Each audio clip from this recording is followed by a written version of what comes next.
Hello there students, this is a follow-up video to my last lecture where I calculated the greatest distance of the greatest theoretical knockback. Since there were requests and questions on that video, I intend on going through those. Let's start off with things that were heavily requested. First was asking me to clarify if the terrain was flat, and also if drag was an issue.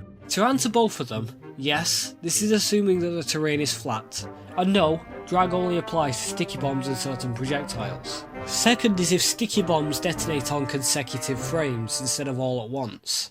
To my knowledge, no. I have checked and wasn't able to reach much of a conclusion, but I am somewhat confident this isn't the case. Detonating multiple sticky bombs did not seem to affect my velocity regardless, so it's irrelevant. Third was to explain it in a more comprehensible manner.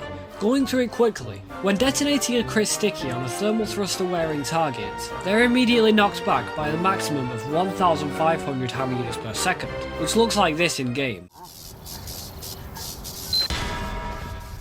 Mission ends in 10 seconds.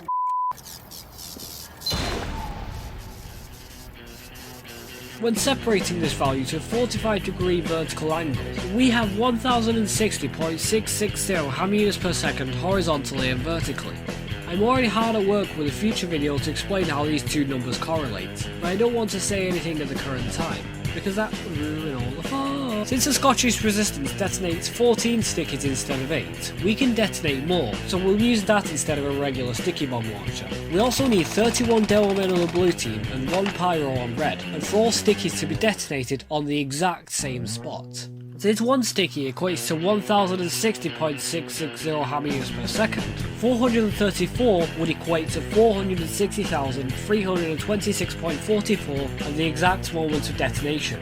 We need to find out how long we'll be in the air, so we can know how long we go that speed for. Since gravity is 800 hammer units per second, it's possible to get how long it would take in seconds by dividing the velocity by the acceleration value. 460,326.44 divided by 800 is 575.40805. So when jumping, we stop climbing at around 575 seconds. This is just how long it will take to stop going upwards, and it takes the same amount of time going down. So if we multiply the duration by 2, we get 1150.8161 seconds, which is the total duration of our jump. Since the jump is 460,326.44 hammer units per second, and we're travelling for 1150 seconds, we can find out our final value by multiplying these two together. The final result is something that you can go back to the last video to find out,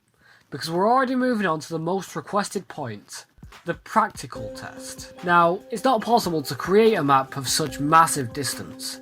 As established in the previous video, the VBSP map compiler, which is what assembles maps in the source engine, will fail at 32,766 hammer units, and Team Fortress 2 updates 66 times per second. So for every frame of our jump, we'd be travelling at 6,971 hammer units per second. We'd be hitting the border in a few frames, hardly even a second. So, this kind of experiment is impossible, right?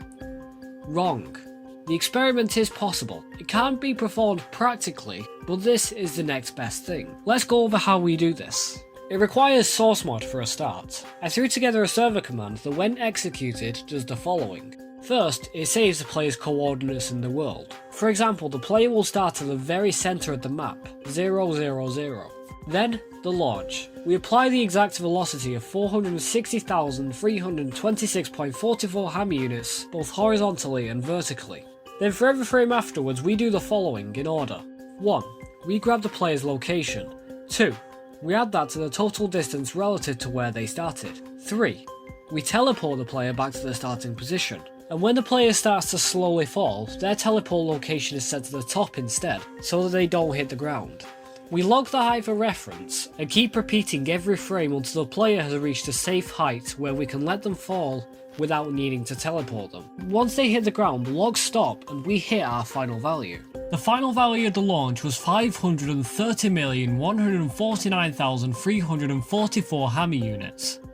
A link in the recording is both in the description and is now being displayed here as a card on the top right.